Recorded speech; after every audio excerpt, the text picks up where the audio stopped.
A very good day to everyone. My name is Quah from Team 12. I will be presenting individual design about the design of fluid bed reactor.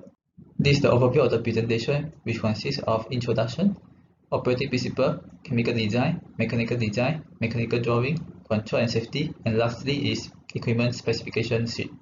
This is the process description of fluid bed reactor. It also called methanol to olefin MTO reactor.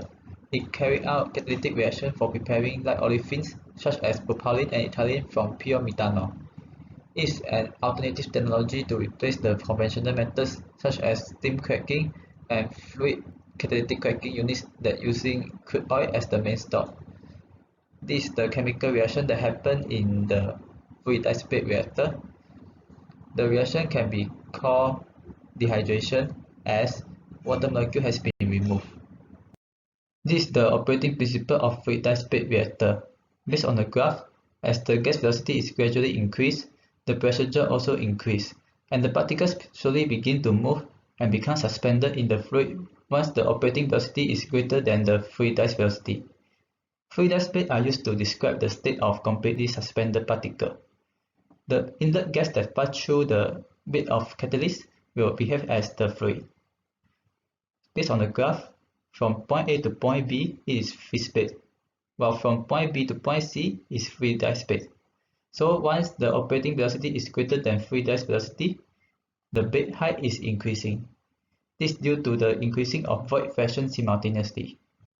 It is important to select the catalyst properly because fluidized bed reactor carry out catalytic reaction.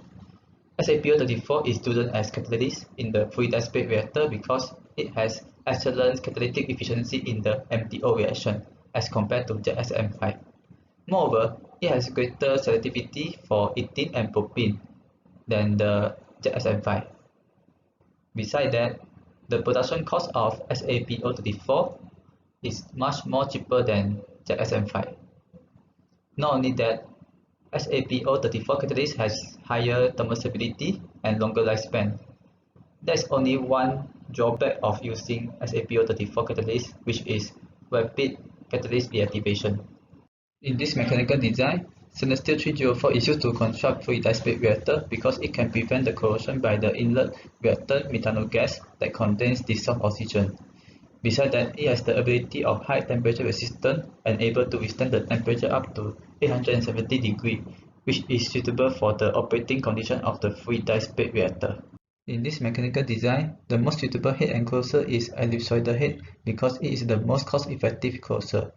And due to too bar operating pressure of the fluidized bed reactor, hemisphere head is not recommended in this case as it is usually used for high operating pressure of vessel.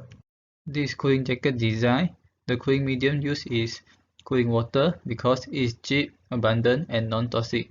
It is usually used to remove heat from the exothermic reaction of the fluidized bed reactor. The main purpose is to control the temperature of its content.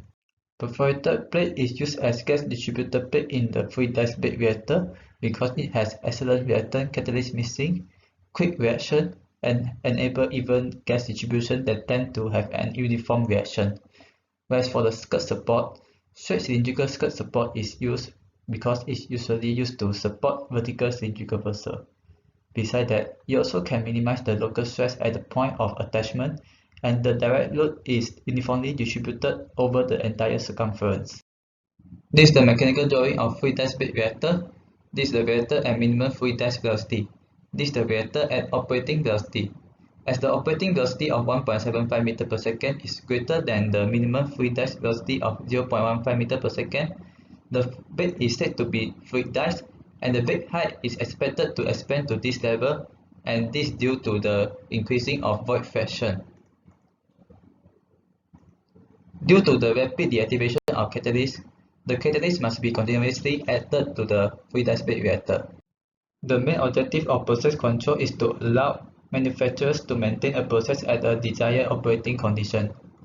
In the process control of fluidized bed reactor, there are total 3 control variables, which are temperature, flow of clean stream, and internal pressure of fluidized bed reactor, as can be observed from this table. All the manipulated variables are controlled by feedback controller. In order to have a process safety of fluidized bed reactor, hazard study is needed. Hazard study is referred to systematic ways to identify the possible hazard. There are total 3 process parameters that are taken into consideration, which are pressure inside the reactor, temperature of the reactor, and inlet flow rate of feed gas. The specification of the free die-spaced reactor has been summarized in the equipment specification sheet.